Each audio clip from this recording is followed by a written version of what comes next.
had already been planning to do a one-to-one rollout with all of our students. However, we soon learned that not all of our students had equitable access to internet in their homes or wherever they were located. You can give the child the vehicle, but without the connectivity issue, then it really is pointless.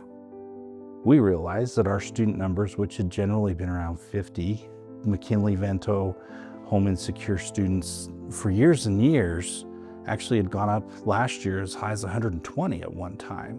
The scope of this problem was significantly increasing. Kids were coming and their computers were all either dead all the time, or when we'd give them work, the students who really struggled with having to do it at home, they didn't have the ability to do it or the access. The biggest concern is those students were starting to fall behind.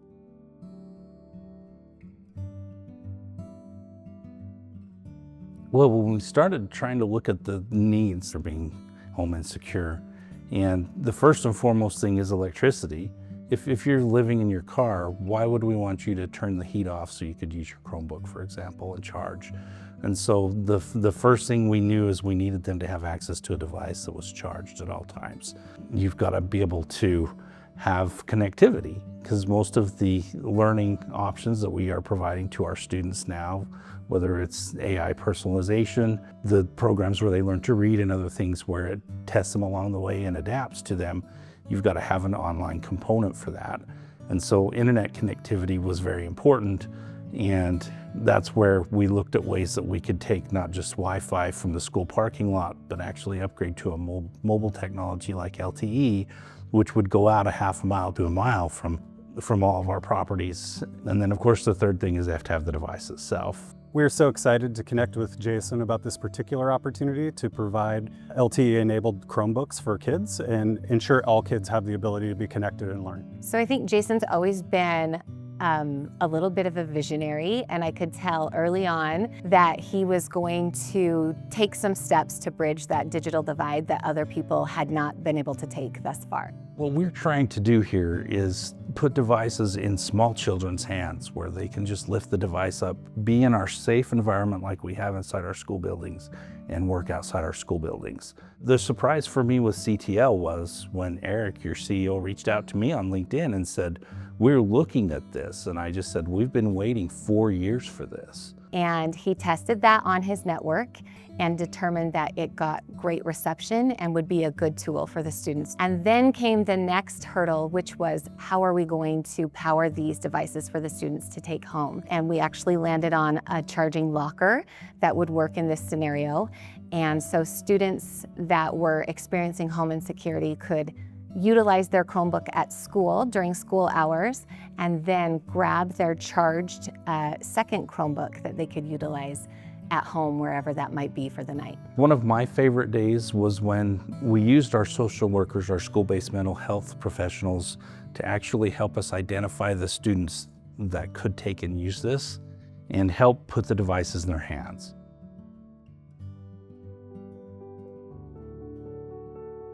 What we really have done is made a huge impact, a student at a time, inside of an appropriate service help environment with the appropriate professionals. Probably the easiest way to say this is the student who was living in their car. The student was able to take a piece of the school and a piece of the most stable part of their life with them to the car. That good went with them. So once we were able to start distributing the Chromebooks and attaching internet to those, then it was kids were turning things in. I had more students who were able to email me, let me know what they were missing, what they needed. I mean, really, it just opened up all lanes of communication, and all those kids were starting to succeed. It's a few $100s a month, less than $4,000 a year to run this entire program for 120 kids. The economics of this are pennies.